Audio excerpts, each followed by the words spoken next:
Chào quý vị đang theo dõi Polo News hôm nay. Kính thưa quý vị, trong chương trình hôm nay chúng tôi xin chuyển đến quý vị bài phát biểu quan trọng của ông Lowell Rahlan, Bộ trưởng đạo Blue Cloud, hiện đang sinh sống tại bang North Carolina, Hoa Kỳ. Bài phát biểu được trình bày tại Hội nghị Thượng đỉnh Tự do Tôn giáo Quốc tế IRF Summit tổ chức tại Washington, D.C. vào ngày 02 tháng 02 năm 2025. Đây là một tiếng nói mạnh mẽ, đại diện cho nỗi đau, sự chịu đựng và khát vọng công lý của người Thượng Tây Nguyên trong suốt nhiều thập niên qua. Trong bài phát biểu của mình, ông Lowell Rahlan nhấn mạnh rằng tình trạng đàn áp người Thượng tại Tây Nguyên của chính quyền Việt Nam chưa bao giờ chấm dứt và thực tế là càng ngày càng gia tăng. Từ sau năm 1975 cho đến nay, người Thượng, đặc biệt là các tín đồ Tin lành độc lập và các tôn giáo bản địa như đạo Blue Cloud, luôn phải sống trong sự kiểm soát gắt gao, bị theo dõi, sách nhiễu, bắt bớ và tước đoạt các quyền căn bản của con người. Ông Rahlan khẳng định rằng chính quyền Việt Nam liên tục phủ nhận các cáo buộc đàn áp tôn giáo trước dư luận quốc tế. Tuy nhiên, những gì đang diễn ra tại Tây Nguyên lại hoàn toàn trái ngược với các tuyên bố đó. Người Thượng không được tự do nhóm họp cầu nguyện, nhiều nhà thờ tư gia bị phá bỏ, các mục sư và tín hữu bị bắt giữ, thẩm vấn, ép buộc từ bỏ đức tin. Nhiều gia đình bị cưỡng chế đất đai, mất sinh kế, bị đẩy vào cảnh nghèo đói và bất ổn kéo dài. Đặc biệt, ông Lowell Rahlan nhấn mạnh rằng việc kiểm soát, bắt bớ và chiếm đoạt đất đai của người Thượng không phải là hiện tượng cá biệt, mà là một chính sách có hệ thống, kéo dài suốt gần 50 năm qua. Những vùng đất truyền thống của người bản địa Tây Nguyên đã và đang bị lấy đi để phục vụ cho các dự án kinh tế, đồn điền hoặc giao cho các nhóm lợi ích khác, trong khi người dân bản địa không hề được tham vấn hay bồi thường thỏa đáng. Tại IRF Summit, ông Rahlan đã tha thiết kêu gọi cộng đồng quốc tế, chính phủ Hoa Kỳ, Liên Hiệp Quốc, các tổ chức nhân quyền và các cơ quan truyền thông độc lập hãy lắng nghe tiếng nói của người Thượng Tây Nguyên. Ông cho rằng, nếu thế giới tiếp tục im lặng, thì sự đàn áp sẽ không những không chấm dứt mà còn trở nên tinh vi và tàn khốc hơn. Sự im lặng của cộng đồng quốc tế vô tình trở thành sự dung túng cho các hành vi vi phạm nhân quyền nghiêm trọng. Ông cũng kêu gọi các quốc gia dân chủ cần gây áp lực thực chất đối với chính quyền Việt Nam, không chỉ bằng lời nói mà bằng các biện pháp cụ thể gắn liền với viện trợ, thương mại và quan hệ ngoại giao. Theo ông, tự do tôn giáo và quyền con người không thể chỉ là những khẩu hiệu đẹp trên giấy, mà phải được bảo đảm bằng hành động và trách nhiệm quốc tế. Kết thúc bài phát biểu, ông Lowell Rahlan nhấn mạnh rằng người Thượng Tây Nguyên không đòi hỏi đặc quyền mà chỉ mong muốn được đối xử như những con người bình đẳng, được sống trên mảnh đất của tổ tiên mình, được tự do tin theo đức tin, được nói tiếng nói của mình và được sống trong nhân phẩm. Ông gửi lời cảm ơn đến những cá nhân, tổ chức và chính phủ đã và đang đứng về phía công lý, đồng thời kêu gọi thế giới đừng quay lưng lại với Tây Nguyên. Thưa quý vị, tiếng nói tại IRF Summit 2025 không chỉ là lời kêu cứu của riêng ông Lowell Rahlan mà là tiếng nói chung của hàng triệu người Thượng đang âm thầm chịu đựng. Polo News hy vọng rằng qua chương trình hôm nay, cộng đồng quốc tế sẽ lắng nghe, thấu hiểu và hành động để công lý, tự do và nhân quyền thực sự đến với Tây Nguyên Việt Nam. Bạn theo giọng nói trực tiếp, khẩn thiết, đại diện cho người Thượng Tây Nguyên nội dung rõ ràng, trang trọng và phù hợp để đọc trước cộng đồng quốc tế, Liên Hiệp Quốc và các tổ chức nhân quyền. Hôm nay tôi đứng tại đây để phát biểu không chỉ với tư cách là một cá nhân mà là tiếng nói đại diện cho người Thượng, chúng tôi ở Tây Nguyên. Những con người đã và đang sống trong sợ hãi, bất an và bị tước đoạt các quyền căn bản của con người suốt nhiều thập niên qua.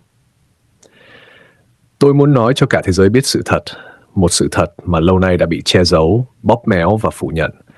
Người Thượng ở Tây Nguyên, chúng tôi hiện đang sống trong một hoàn cảnh vô cùng khó khăn. Nỗi sợ hãi hiện diện mỗi ngày, trong từng gia đình, từng buôn làng. Người dân không biết ngày mai sẽ ra sao, không biết khi nào sẽ bị gọi lên làm việc, bị theo dõi, bị thẩm vấn hoặc bị bắt bớ chỉ vì đức tin và tiếng nói của mình. Cuộc sống hàng ngày của chúng tôi không ổn định, không có công việc bền vững, không có sự bảo đảm về an toàn hay tương lai cho con cái. Chúng tôi không có nhà thờ để cầu nguyện một cách tự do. Chúng tôi không có nhà thờ riêng của dân tộc mình. Những nơi cầu nguyện tại gia thường xuyên bị giải tán, bị xem là trái phép. Các tín hữu bị cấm tụ họp, bị đe dọa, bị buộc phải từ bỏ đức tin. Đối với chúng tôi, đức tin không phải là tội lỗi, nhưng trong thực tế, đức tin lại trở thành lý do để bị đàn áp. Người thượng chúng tôi là những con người hiền lành, yêu chuộng hòa bình. Chúng tôi không muốn xung đột, không muốn bạo lực, không muốn gây bất ổn cho bất kỳ ai. Điều duy nhất chúng tôi mong muốn là được sống đúng với bản sắc của mình, được cầu nguyện theo niềm tin của mình, được sử dụng tiếng nói của dân tộc mình và được sống trên mảnh đất tổ tiên để lại.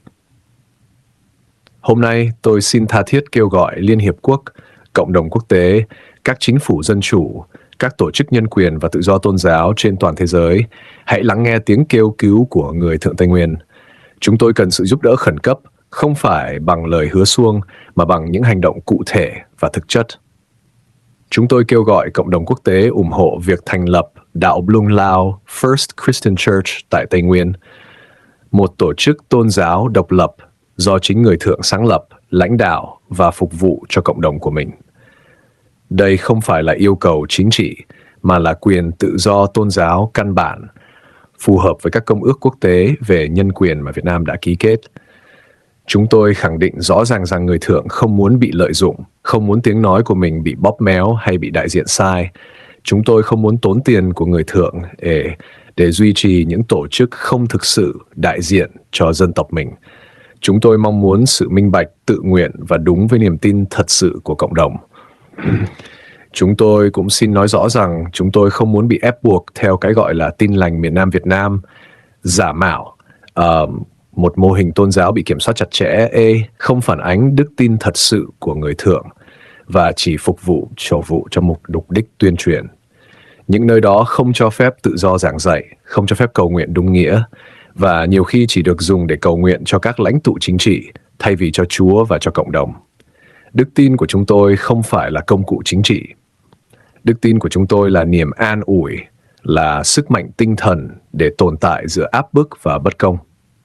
Việc buộc chúng tôi phải từ bỏ đức tin thật sự của mình để theo một mô hình giả tạo là sự xúc phạm nghiêm trọng đến nhân phẩm và tự do lương tâm. Người thượng chúng tôi không đòi hỏi đặc quyền. Chúng tôi chỉ xin được hưởng những quyền cơ bản mà mọi con người trên thế giới đều xứng đáng có. Quyền tự do tôn giáo, quyền tự do ngôn luận, quyền được sống an toàn, quyền được bảo vệ văn hóa và bản sắc dân tộc. Những quyền này không phải là ân huệ mà là quyền con người phổ quát. Chúng tôi xin cộng đồng quốc tế đừng tin vào những báo cáo một chiều, những lời tuyên bố phủ nhận đàn áp. Hãy lắng nghe trực tiếp tiếng nói từ nạn nhân. Hãy đến Tây Nguyên, hãy gặp gỡ người dân, hãy chứng kiến cuộc sống thật sự của chúng tôi. Sự thật không thể bị che giấu mãi mãi. Nếu thế giới tiếp tục im lặng, người thượng sẽ tiếp tục sống trong sợ hãi. Con cái chúng tôi sẽ lớn lên trong bất công. Văn hóa, ngôn ngữ và đức tin của chúng tôi sẽ dần bị xóa bỏ. Sự im lặng hôm nay có thể trở thành sự hối tiếc ngày mai. Cuối cùng, tôi xin tha thiết kêu gọi, xin quốc tế hãy giúp đỡ chúng tôi. Hãy bảo vệ người thượng Tây Nguyên, hãy bảo vệ quyền tự do tôn giáo, hãy ủng hộ đạo Blung Lao, First Christian Church được tồn tại, hợp pháp và độc lập. Hãy để chúng tôi được sống như những con người đúng nghĩa với đức tin, nhân phẩm và hy vọng. Chúng tôi không xin lòng thương hại, chúng tôi xin công lý, chúng tôi xin tự do. Và chúng tôi tin rằng với sự đồng hành của cộng đồng quốc tế, ánh sáng sẽ không bao giờ bị dập tắt tại Tây Nguyên. Xin chân thành cảm ơn.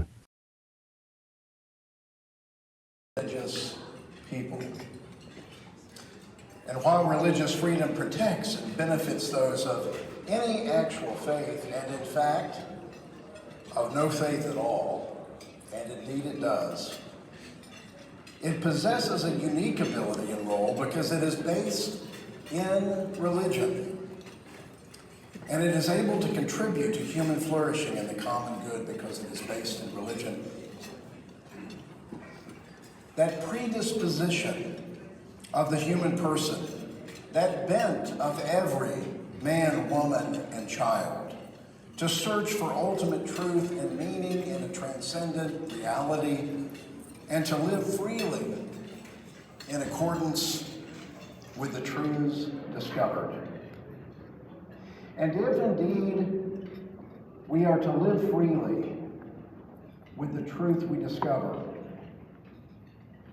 then religion is meant to be lived freely, individually, and in community. Individually, we practice our faith. We worship, but we exercise our faith in our places of employment, in community with one another, in service. We exercise our faith individually, but we live in communities that ebb and flow, driven by religion. But I think religious freedom is also meant to be defended individually and in community. Individually, my faith compels me to defend religious freedom for everyone, everywhere, all the time. At the Religious Freedom Institute, we say that we are a religion-driven organization. But I think we defend religious freedom both here in the U.S. and around the globe as a community, and that's why we're gathered here at this summit. 1,800 people coming together, realizing that together, despite our differences, that fundamentally we believe in religious freedom and we embrace one another in community. The Religious Freedom Institute and Pepperdine